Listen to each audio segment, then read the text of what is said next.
notation that we're going to throw into the mix. Let's do this. So here is what we're calling a logarithm. If you had the equation y equals b to the x, which is what we wrote for our exponential function last class, right? We said b has to be greater than 0. What else do we say? B cannot equal 1. So if this was my exponential equation, and I had to turn it into a logarithmic equation, it would look as such. It would be log base b of y equals x. Now let's quickly wrap our brains around an exponent and a base. Here, my base is b with an exponent x. Yes? Yeah. Okay. So what I always remember is if my base is b here, it's going to become the base of my logarithm over there. And then your x and your y's just kind of flip. So I get log base b y is equal to x. We need to get that stuck into our brains because that's going to be the way that you transfer back and forth between an exponential and a logarithmic equation. So if it's in exponential form, it's going to say put it in logarithmic form. If it's in logarithmic form, they're going to say put it into exponential form. And you need to be able to move back and forth very easily between the two. Got it? All right, so here we go. So here's our first exponential expression. 25 equals 5 squared. Is that true? Yes. It's an exponential equation, or expression, equation, it has an equal sign, because it has an exponent of 2. What is the base of my power? 5. So to put this into logarithmic form, it's going to be log base 5. And then I'm going to put 25 equals 2. So I'm just switching back and forth. So see if you can do this one on your own. Let's do 2 to the third equals 8. Can you turn that into a logarithmic equation? Go ahead and write it down. See if you can do it.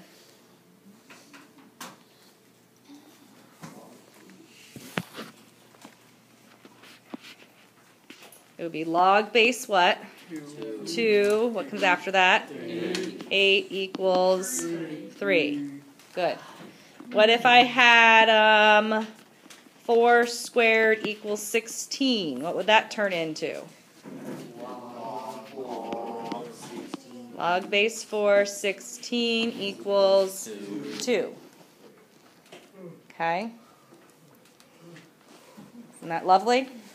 Yeah. Okay, good. Do I need to go through any more of those? Okay. What if we had to go backwards? What if I gave you log base 5 125 equals 3? What would that look like in exponential form? Right. It's a little bit easier to put it into exponential form because we can think about what really would make the true statement, right? It would be 5 to the third power equals 125. But we all know that 5 to the third equals 125, right? So it's a little bit easier to do it in reverse because I know what this should look like. What if I gave you log base 327 equals 3? What would that look like? 3 to the third equals 27. Good. Okay, so it'd be 3 to the third equals 27. All right. Questions with going back and forth between the two?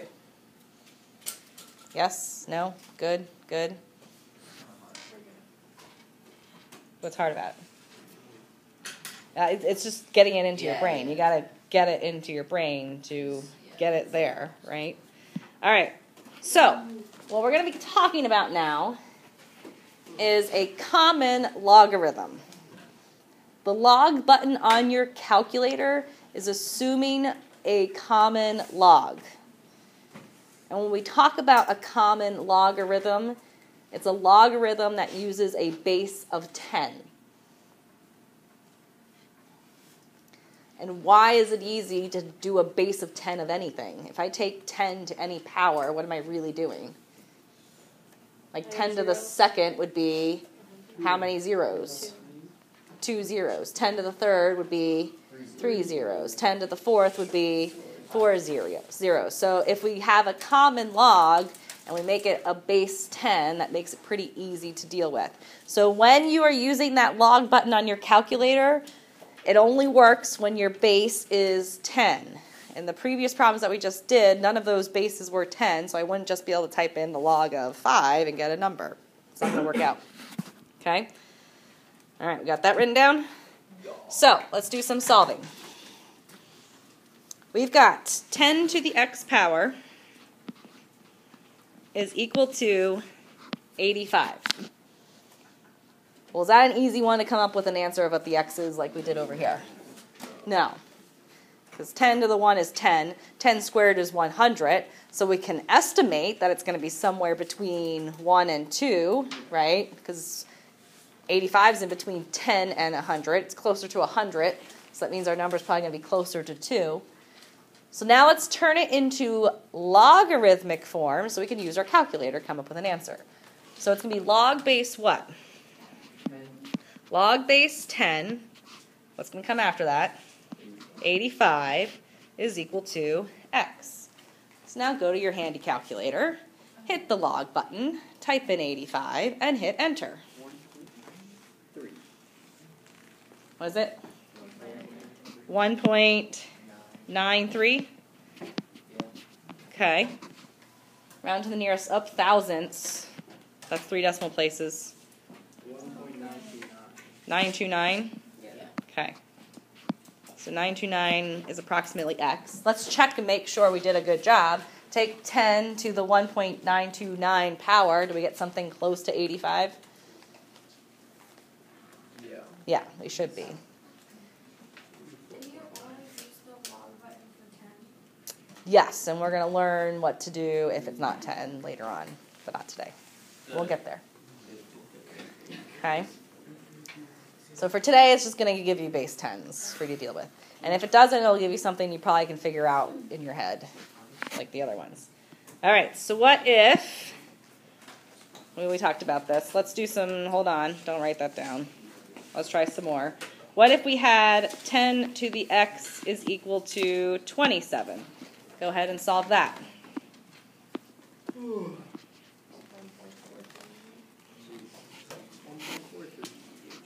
So it'll be log base 10 of 27 is equal to x, 1.43.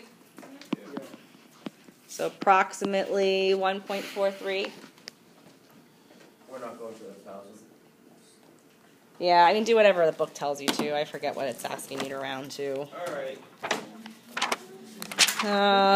What do they say for you? They're saying round to the nearest hundredth in the book. Okay. All right. What if, so like we were saying with what Casey was saying, what if you had log, if we went backwards, if I gave you log base, what was the one that we had? 5, 125 is equal to x. And you need to solve that out. I can't just multiply by 2 and make it a base 10. That'd be nice. How would you turn that into an exponential function? It'd be 5 to what power? 5 to the x is equal to 125. And that's something we should know, that 5 to what power is 125? Third. So if they don't give you a base 10, Casey, then it should be something you should be able to figure out on your own. So what if I gave you log base, let's see, 2 to 16 equals x.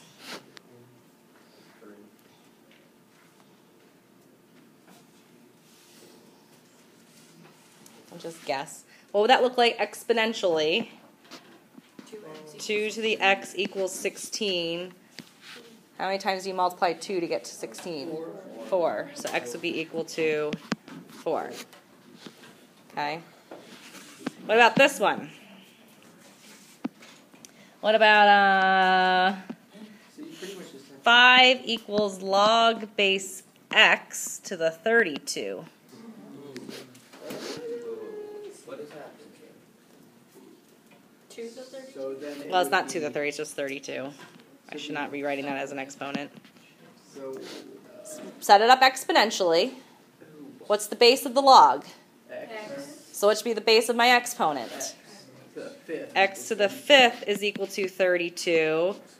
Okay, think about what we did with our effective yield rate. What can I do to the 5 to make it become a 1? Take it to the 1/5. Take it to the 1/5. Calculator work. What does that get us? 2. Is it 2? Yeah. So x is equal to 2. What if we did this? 4 equals log base 3v. All right, I'll make it x. We don't like these. What would that look like as an exponential equation? So 3 to the 4th is x. 3 to the 4th is equal to x. What is 3 to the 4th? So 81 equals x. Okay? So those are going to be all the different equations that you are going to be seeing. Questions with any of those? All right. So the last thing you're going to need to be able to do is to graph a logarithmic equation. Are you ready to do some graphing? Okay. Let's do some graphing. So we already discussed that a logarithmic function is the inverse of an exponential function. So let's think about how we graph inverses of things. Let's take our brains back.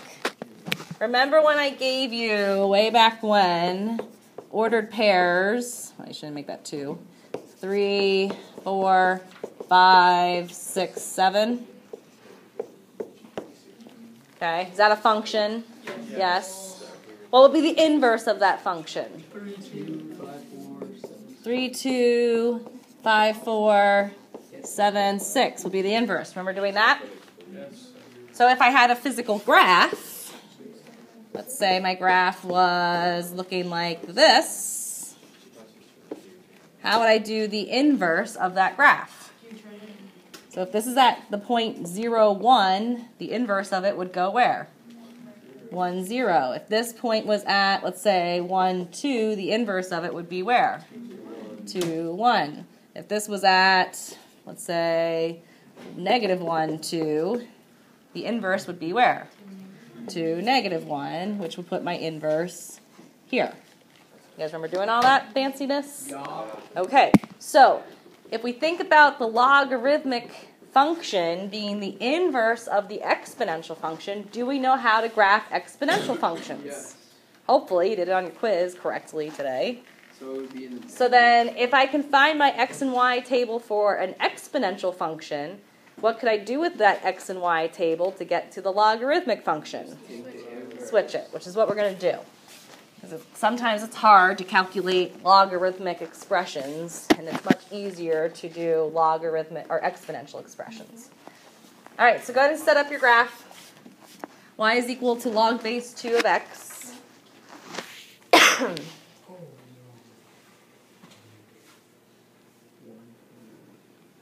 And again, it would be nice if that was a base 10, because then I could just type into my calculator log of -2, log of -1, log of 0, log of 1, and log of 2, and get numbers. Go ahead, Ben. Are these all in the negative quadrants? Like, since it'd be the inverse? Right, so if we think about it, exponentially, it probably would look like this. So if you were to reflect it, it's probably going to be over here. You can envision that. All right, so the first thing we're going to do, because it's not a base 10 and I can't just type numbers in, is I'm going to convert that to an exponential equation. What would this look like exponentially? 2 to the y power. Right, so it'd be 2 to the y power equals x, and then we're just going to rewrite it as y equals 2 to the x. Because when I do the inverse of something, what do we do with the x and the y's? We flip them. Okay, can I make a table of values for that? Yeah. Sure, that's easy. So let's go ahead and do that. So x, y, -2, -1, 0, 1, 2. What do we get when we plug in -2? 1/4. 1/4. -1, what do we get? 1/2. 0, we get 1. 1, we get 2. 2, we get 4. If I were to graph this, that would be my exponential function. But I didn't want my exponential function. I wanted the logarithmic function. And we just said that the logarithmic function is the inverse of the exponential. So now what we're going to do is we're going to take this back to the logarithm by flipping our x and our y's. So now -2 1/4 is going to become 1/4 -2. -1 1/2 is going to become 1/2 -1. 0 1 is going to become 1 0. 1 2 is going to become 2 1. 2 4 is going to become 4 2. Can we plot those points? Sure, hopefully. All right, so eyeball where a quarter is. Make it look good. So go over a quarter down -2. Eyeball half -1. 0 1, or 1 0, sorry. 2 1. Oops, 4 2. And we make our curve. Now exponentially, our line should never have gone across which axis? The x, exponentially, right? Oh, So hopefully on your quiz it didn't. You don't want to lose points for that. When we do the inverse of it, for a logarithmic, it's never going to bypass that y-axis. Okay? So there would be your logarithmic equation. Yeah, it's a little bit more work, but it's not a lot more work. You're still making a table of values. And if you don't want to even write this out and just know that I need to do the inverse of this, just plot those points. Get that graph right. Yes? To make the first table, which equation did you use again? This one right here. So I turned my log into an exponential, and because I was doing the inverse of it, flip your x and your y's, make your table, flip again to get back to the log. So we're doing a double flip. Okay? Any other questions? Do you want to practice these some more, or do you want to